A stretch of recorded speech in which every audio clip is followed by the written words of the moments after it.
Now, imagine this as the laundry room of your dreams. Well, my dreams.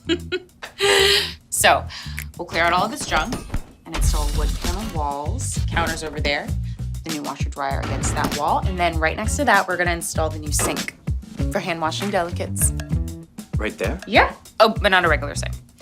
One of the really big ones.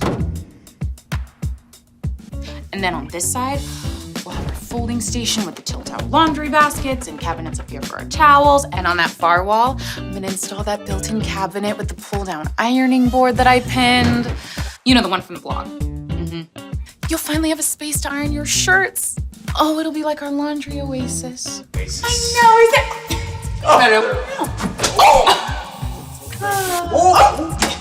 Better watch it with that. The new WashTower is really gonna open this space up. WashTower.